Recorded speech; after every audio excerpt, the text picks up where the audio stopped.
Welcome to the Superconscious Success Podcast, where Jen and her Superconscious Success family co-hosts bring you valuable content each and every week on topics relating to manifestation, spirituality, and most of all, using your superconscious to manifest success in all areas of your life.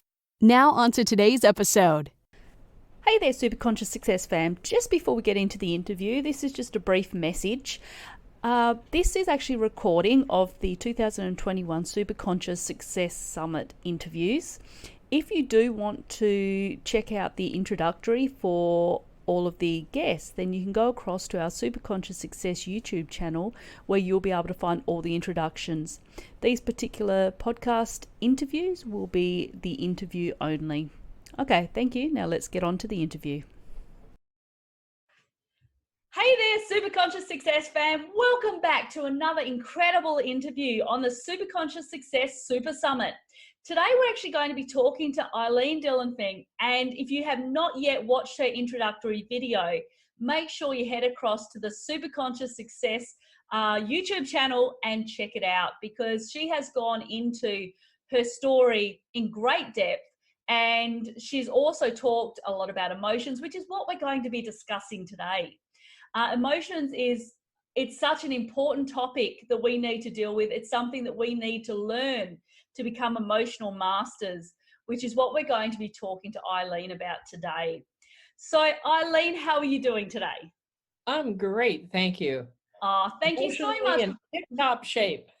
Awesome. Thank you so much for being here with us and discussing a topic that is so important for people to understand, because as we get older, and you've actually broached on it in your introduction, that you came from a family that was a bit dysfunctional, a military family. You were taught that emotions had to be held in and you weren't allowed to express them. And that's often what happens in our lives, is that we're told it's not okay to cry. It's not okay to be angry. You can't be angry. Stop being angry, stop yelling. Well, the thing is that the more you hold those emotions in, the more they explode. And then we don't understand. And what do we tell our kids? Stop being rude, stop saying this, stop saying that, because it's because they've held their emotions in for so long. So I'm excited to be talking to you today about emotions and how we might be able to actually express them, but also manage to deal with them. So can we start off by you just explaining what emotions are and why have we been blessed with them? That's a lovely way of putting it. Well, emotions are energy. Mm-hmm. We often say emotions in motion.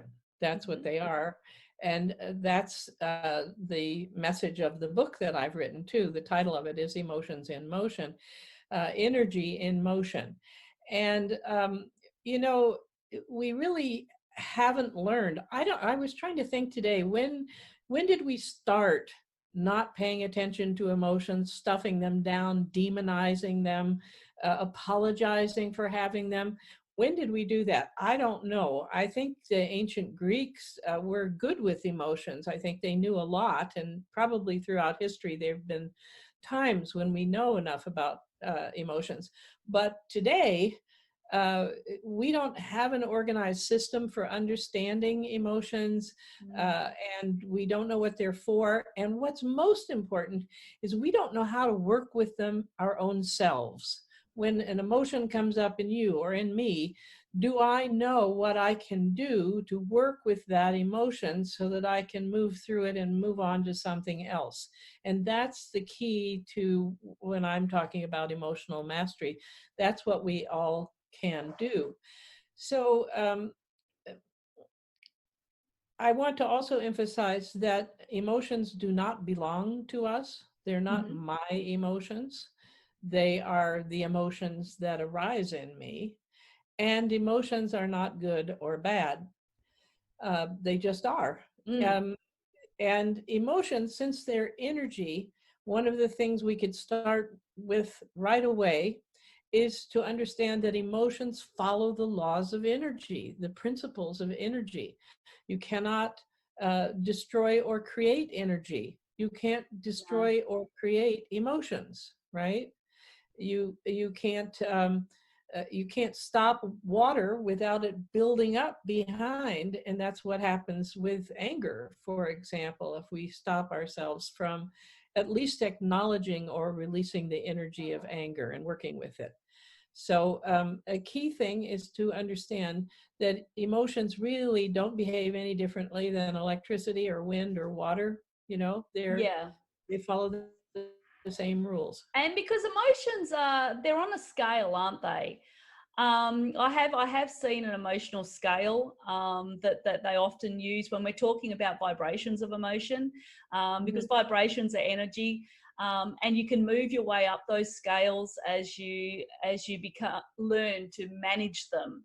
And certain emotions, like you said, they're not good or bad, and they're all here for a purpose. So Right. emotions are they're sending us messages, aren't they? So how do we go about to interpret what those messages are so that we're able to manage them a lot better? Okay. So maybe it would help if I backtrack just a Hmm. minute and talk about the system of the giant school, Okay, because go for it. this has really helped me a lot. um, to realize or to theorize that we are all on the earth because the earth is a big giant school, and Hmm. we've all come here in order to learn and grow. And the way we do that is we have experiences, and with those experiences come emotions. And also, those experiences are offering us the lessons that we need to learn in this school. Hmm. And so the emotions come up with them, and each emotion has its own message. For example, the emotion of loneliness. Most of us think that loneliness has to do with being alone, but you know that you can be lonely in a crowd and you can feel lonely in a marriage. So it's not necessarily anything about being alone. What is it? It's about energy again. It's when we have more energy going out from us than coming in, Yeah. we feel lonely. So if you know that that's the message of loneliness, anytime you feel lonely, you can say, how can I bring some energy into myself? And one of the most effective ways to do that is to do something you have a talent for. And it can be humming, singing, hiking, swimming, whatever you have a talent for.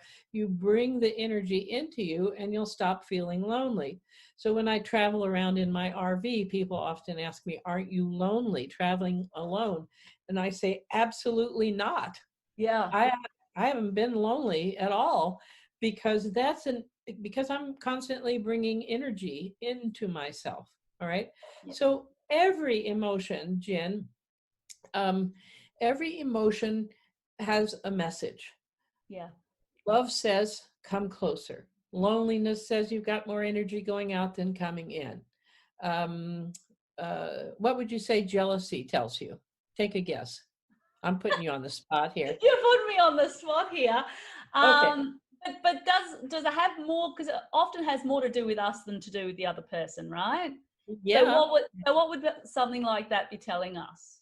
Well, jealousy is actually a computation that Yeah. says you are having something that I can't have. Yeah. Hmm. So who's the person who's keeping me from having whatever you're having?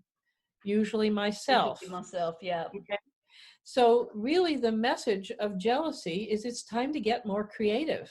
You need to Hmm. get creative enough to create for yourself what it is that you would like to have. Because we are all, that's the thing, we are all capable of having whatever we desire in this world. But Right. sometimes we don't want to put in the effort to make it happen. And that's when we become envious of other people and jealous of other people. And So we want to put yeah. our effort into those negative experiences instead of getting creative. Mhm. So that's part of what I hope to motivate people with is, look, if you'll embrace this learning, if you'll move with the messages, you will be able to have a positive life and a fun life. We have emotions at least from the time we're born. Mhm. I couldn't find any evidence that we have studied that babies actually have emotions in the womb.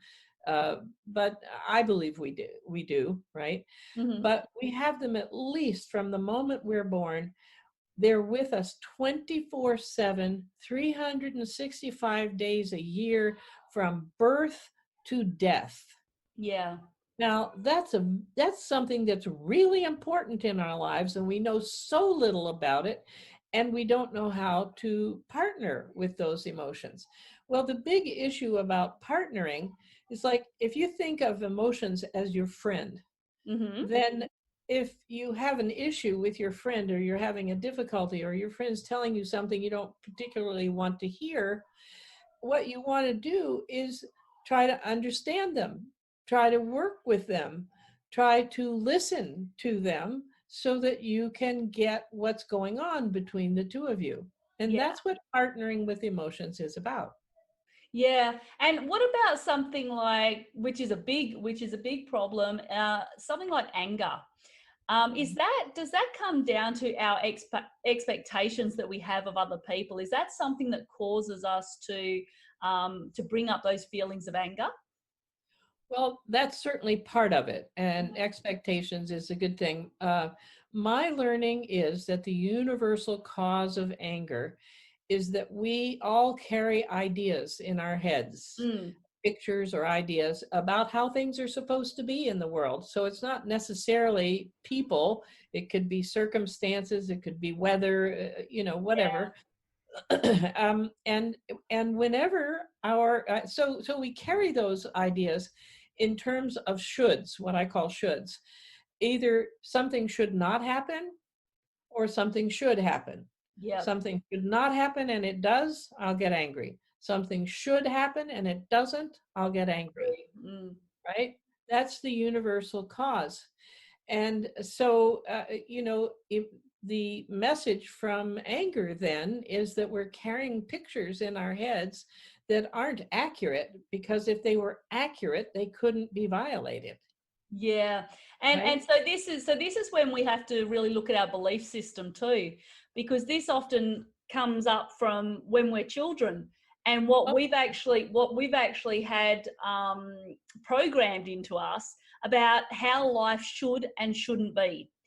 And often, whether it's our parents, whether it's our authority figures, whoever it is, our friendship circle, all dictate how they believe society should act, and what is right and what is wrong. And then we're expected to live up to their expectations and to their principles. And sometimes the way we are designed is not designed to, we don't believe that within ourselves. And that can bring about feelings of anger too. yeah, yeah, that's very, very accurate. Mm. I have a story that I tell about getting angry um, for a reason that wasn't my own. It wasn't anything that I really thought shouldn't happen. Can I tell Okay. you that story very Yeah. briefly? Yeah, go for it. So my daughter was 10 years old, and I was single parent, and she was bringing, she suddenly, in the morning when I was making breakfast, trying to get the kids off to school, she suddenly started bringing me the hairbrush and asking me to fix her hair while I was working in the kitchen. And I immediately got angry, and I said, "You should never bring a hairbrush into the kitchen. What are you doing? Oh, yeah. Hair does not belong in the kitchen." It took me about 3 weeks of doing that to realize It that wasn't the your whole time belief. I was lecturing her, I was fixing her hair in the kitchen. And I thought to myself, clearly that means that it's not important to me, Yeah. right? So I started asking myself, and this is one of the ways you can do it. I said, whose voice is that? Mm-hmm. And it took me back to the age of 5, when I lived for a year with my grandparents on their farm. And in the early morning, my grandfather and I would get up and we'd go out to the barn and we'd milk the cow. And my grandmother would stay in the house and make breakfast for us, right? Mm-hmm. And so I would lean against the cow because the cow was warm and Yeah. accepting. And then on the way back, we would stop at the smokehouse, and my grandfather would pour some of the milk in a dish there for a mother cat who usually had kittens, and I would pick those up and pet them.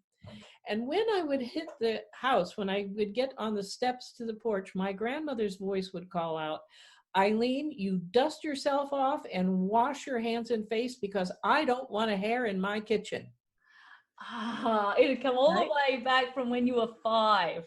Yes, yes. And I was in my mid 40s by then, right? Yeah. And we'll talk about this with the conscious parenting too. My daughter brought this to my attention. How she knew to bring it, I don't know. But Kids as are soon very as I smart. realized what it was, she stopped bringing me the hairbrush in the kitchen, right? Because Yeah. I learned my lesson. That's the interesting thing about lessons too that I want to mention. We have, all of us have these repeating patterns in our lives, and it's like once we have an experience and a lesson has been presented to us, we don't actually have to learn it, but the universe or whoever runs this show doesn't give up. It Yeah. keeps presenting that same lesson over and over again, and every time it's presented again, it's harsher, it hurts Mm. more, It it's amps more, up. yeah, it amps up. And usually people don't like to make change.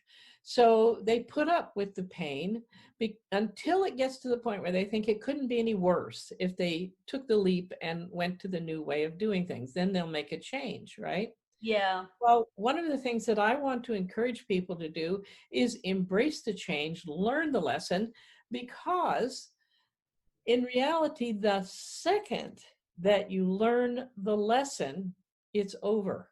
And you Yeah. don't have to have any of those repetitions anymore. Yeah. So that's part of my message is we're in a big giant school. Our lessons are laid out for us. The emotions are there to help us.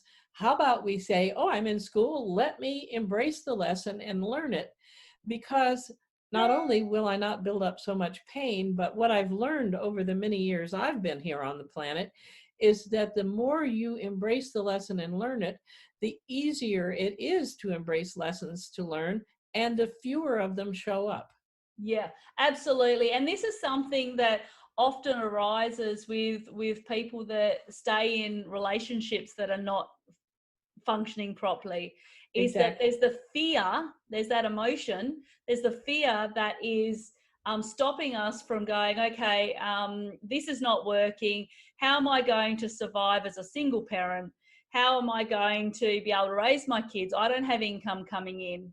He was the sole breadwinner, or she was the sole breadwinner, or whatever the case. So you stay in this relationship for years and years with the fear of getting out of it. And of course, the lessons that we're trying to learn amp up even more and more. So I see that many times. Right. You were brave enough to recognize it. Well, the first time I got dumped, in all honesty. That's okay. That was still a lesson, right? But I made lemonade out of lemons because I developed conscious parenting, and I actually came to Australia and taught it in Adelaide and near Sydney But you also didn't come to in the Perth. early 90s. No, I didn't make it to Perth. I wish I had. That is a big country you have. It is. It's a very big country, and there's not a lot in the middle of it. So Yeah. it's kind of like we're on the west, which is just us. And then you go Uh, over to the east, you got Adelaide, Melbourne, Sydney, Gold Coast, Canberra. uh, So it's really us, and then South Australia, Northern Territory up the top. uh-huh. But hopefully one day you'll get across and see some more of this beautiful I country. think the furthest west I got was Uluru. Oh, you went to Ayers Rock. Yeah. Awesome. Do you Yeah. know back in the day, I don't know, were you still able to climb it at that point when you Was I? came across? Because you were Well, able to climb Ayers Rock. oh yes, And yes. I was only able to walk around it. This okay, was in 2008. I was there. okay. Um, Because when I was a child, because I grew up in Aboriginal communities, ah, and so we actually lived in near Alice Springs, which is near Uluru. right. And at that stage you could actually climb up the entire rock. And they had like paths, and you'd have to hold on to the rope in the middle, and so we kind of got to the top, and then you could go around. Beautiful view. until some silly people decided that they would actually take a baby up there on his back. He fell off, landed on the baby. Someone else decided to take a pram up there, and the pram fell. So after a while, they decided that it was just too dangerous and they couldn't do it. And people were disrespecting the elders. Do you see the limits to which we will go in order to learn things? Yeah, absolutely. Isn't that an amazing comment? Oh, it's true. It's true. And the thing is that it was, the elders up at Uluru, they were allowing people to do it because of the experience. And it's quite an experience to do it. But people were disrespecting it, and to do something like that and then to lose a couple of babies' lives because of it. And they said, we can't do that anymore. So, and I think it probably would have stopped before you came. So you could still go around it, though. Yes, I walked all the way around it, and I really enjoyed it. It was a really wonderful experience. Did you go into the caves there? Yes, a couple of them we did. Yes. The caves are pretty incredible too. So any of you listeners that are looking at coming to Perth, Australia or WA, Uluru is a beautiful place to visit. Yeah. Really is. It's beautiful from the air too. Yeah.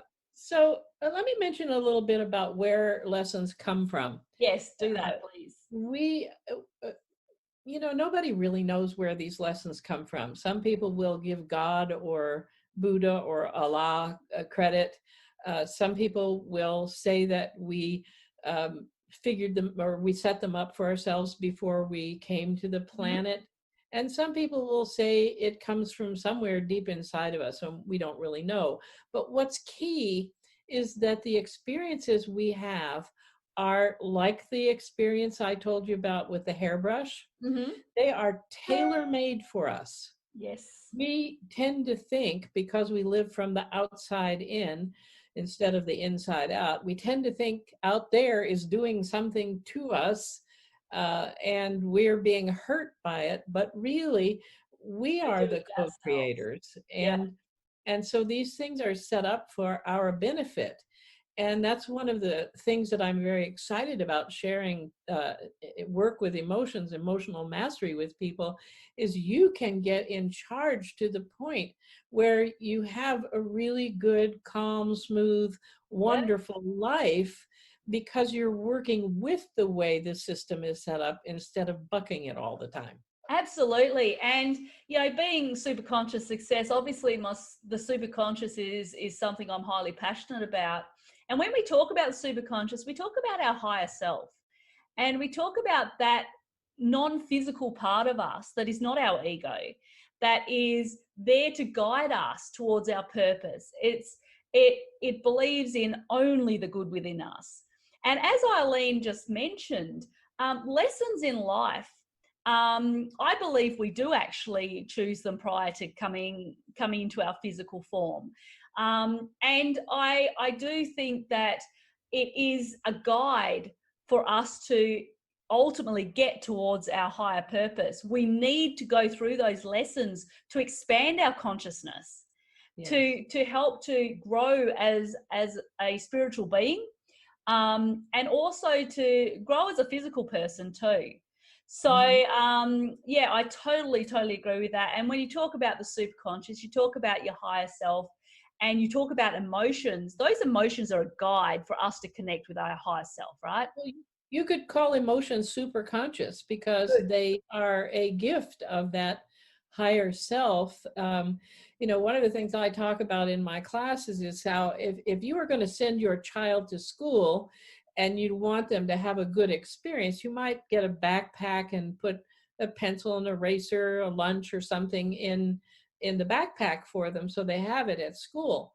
Well, here we come to the earth and our backpack has emotions in it. And when we get here, we've learned not to even open the backpack, much less figure out what. Press it more than, exactly.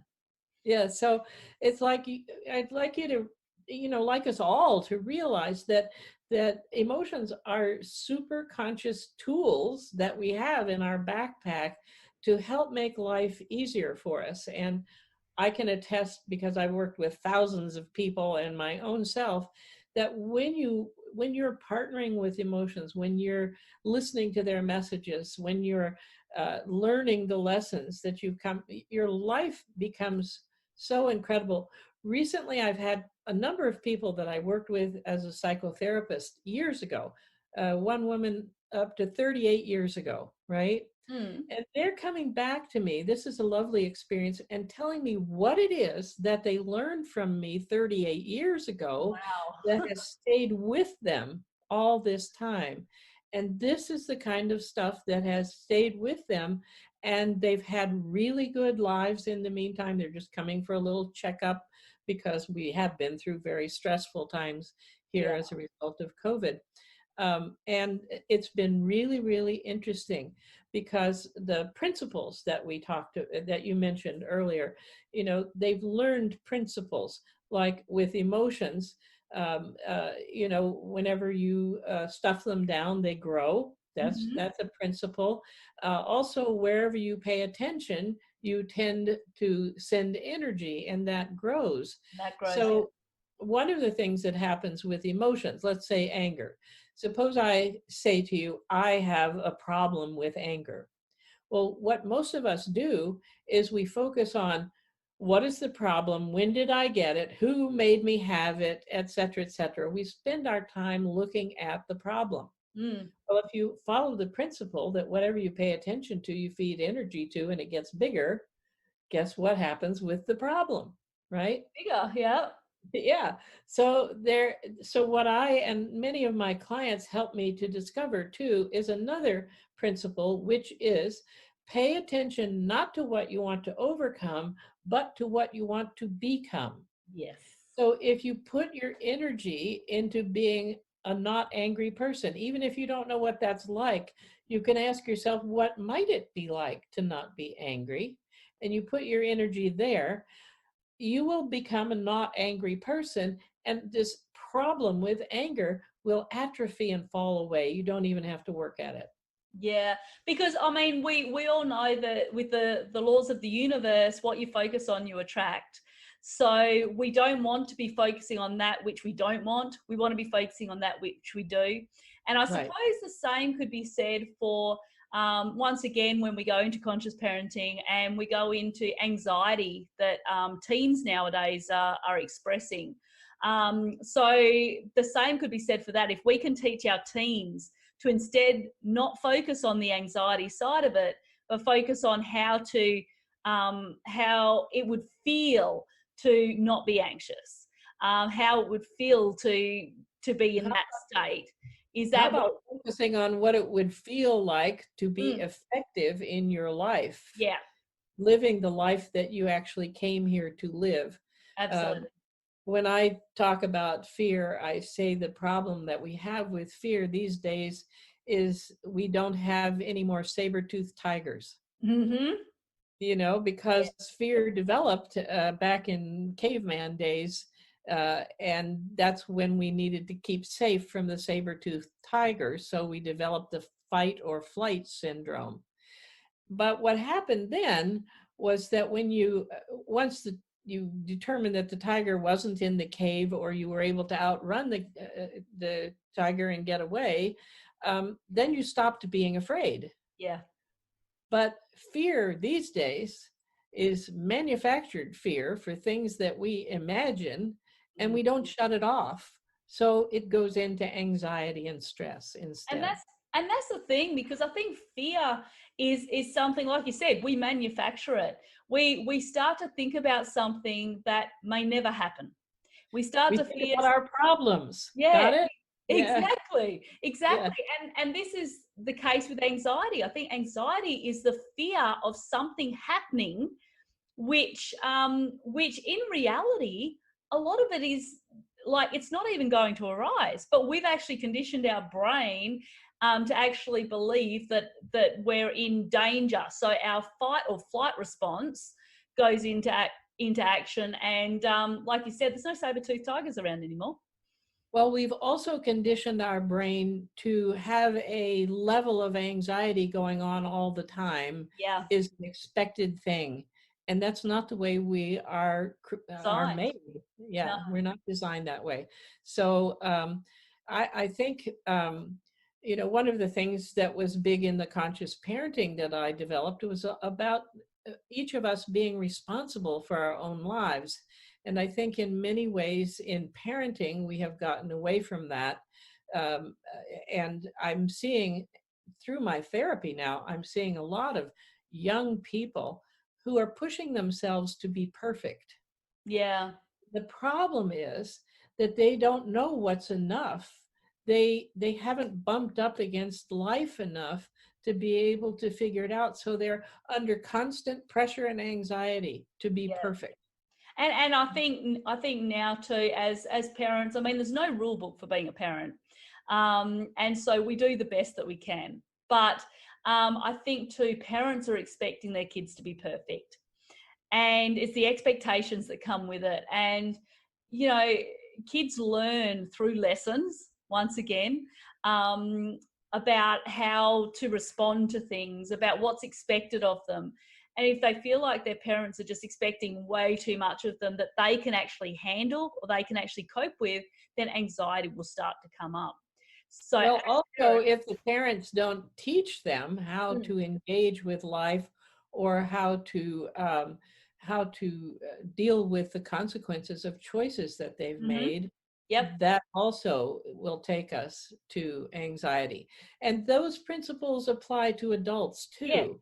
You know, hmm we get anxious in situations, the part of what fear is for is to point out to us that we're going into unknown territory and we have to be careful. We have to watch out, and we right? also need to instill in people too that going into unknown territory can be a good thing. Getting outside of the box, and in actual fact is necessary in many ways, because if we keep ourselves comfortable, then we never expand and we never learn. So learning to get out of your comfort zone and learning to face that fear, and as you said, swimming with a jaguar, well, I mean, seriously, how many people have done that? It's like my husband says to me, "Oh, I could never swim with sharks." And that's because he watched Jaws one too many times. But he says, if someone bought me a thing to swim with sharks, I wouldn't do it, because he has got that intense fear of sharks. And so unless he learnt to face that, it's not something he wants to do. So it's not something I would push. But unless he wants to face that, then that's something that's going to keep going on. He's just not going to Not work. only that, animals, Yeah. like the rest of the world, mirror back to us what's going on. So Yeah. the sharks, for anybody who would go into the water with sharks when they're afraid, really afraid, Not a the good shark idea. will know that Yeah. and they'll aggress on them, Yeah. you know. Because swimming with sharks is something that I'm actually wanting to do. Like, it's something that I I think got eventually, that. I got because I'm not afraid of them. It's and I've also got the belief that the places that you can swim with sharks here, they're actually under pretty good control. They make sure they're fed properly, and so your belief system will impact how you feel about that. And I think that our media has a big part to play in fear in our countries. The amount of stuff that's on our news nowadays, the sorts of movies that are coming out. My husband and my kids, they love horror movies. And so they'll sit down and they'll watch a horror movie at night time because they like it when it's dark. And I refuse, because I know that if I have that in my subconscious mind prior to going to sleep, then that's playing over in my mind all night. And so I refuse. And but I think the media, in terms of the news as such, I think plays a big part with that, don't you? Well, I think we could also look at one other aspect, which is how exciting are our lives right now. I Mm-hmm. mean, we have action movies and horror movies to bring excitement into Yeah. our lives. And I wanted to just I thought about this a few minutes ago. We've just gone through this year, and I know you haven't had it nearly as badly in Australia, in Perth for sure, as we have here in the US. but we've gone through a total year of fear and isolation. Yeah. And if you think about this world as a big giant school, this infinitesimal virus has come to be our teacher, Yeah. right? And I It's think and I think the virus had to come as our teacher because there were so many people that were still asleep. There were people that exactly, needed to be awakened to the exactly. possibilities and to facing the fears that they've been suppressing for so long. So Well, this is totally. the very thing I was talking about, where if you don't listen and you don't learn the lessons, like just in the United States, for example, many people in the US feel like the last 4 years, uh, our democracy was just destroyed, and uh, and why was that? Well, how many people were actually participating in the democracy or realizing that we have a part, that you can't just send somebody off to run the government Yep, and wash your hands of it, right?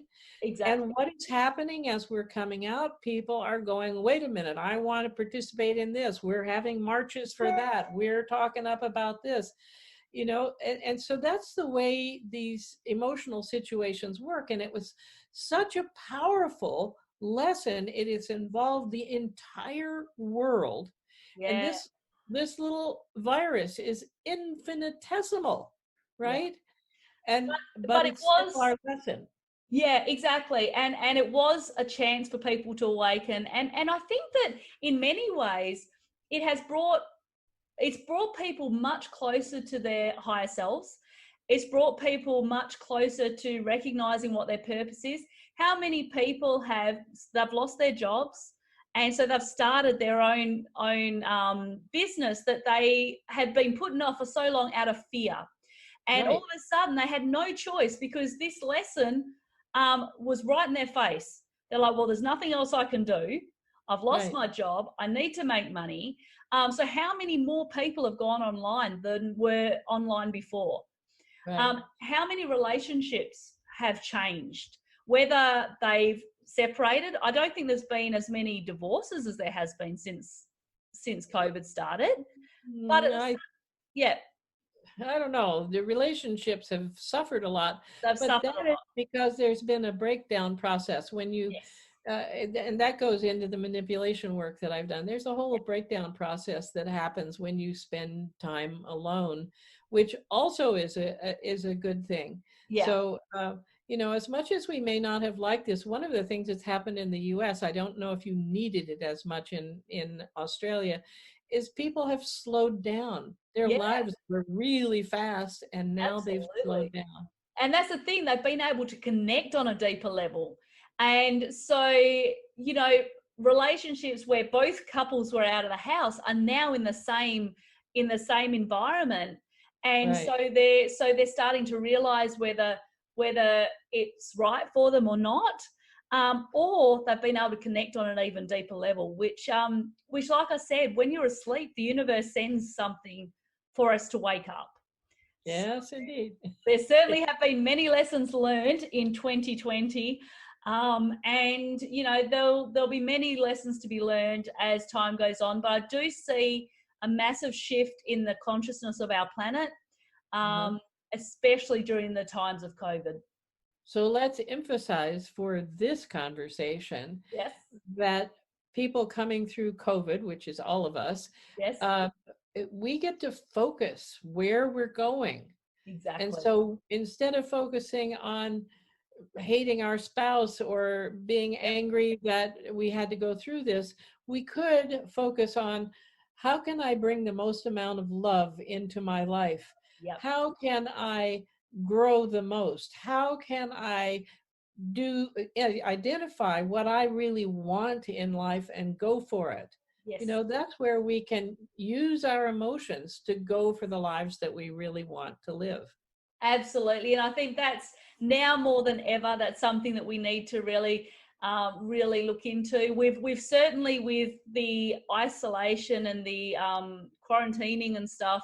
I know over here and in the States, um, we've got the time to do it. We've got the time to reflect and to really focus on that and figure out what it really is that you're wanting to do with your life, as Ilene said. And yeah, anything is possible. And I have thoroughly enjoyed this discussion with you today, Ilene. There is so much more that Ilene has to offer. So be sure to go to sign up for the VIP day, where Ilene's going to be doing a workshop to go into this in a little more detail, give you some techniques and some tricks that you can use to work with your emotions and to really start to recognize how to deal with them so that you can live the best life that you possibly can. Can I offer one more thing for people Yes. to focus on until then? Yes. Which is, whenever you have an experience, especially if it's painful, just ask the question, what could I possibly be trying to teach myself with this experience? And play around with that until the VIP day. Fantastic. And that's something that I do whenever something doesn't feel right, or whenever I'm going through something, I ask myself, what is the lesson that I'm supposed to learn here? Because we don't want to ignore those messages, because like Ilene says, then it's going to blow up, and then we're going to see it in much greater scale. Guaranteed to blow up. Guaranteed. Okay, thank you so much, Ilene, for that. Pleasure. And I'm looking forward to speaking to you very shortly. Great.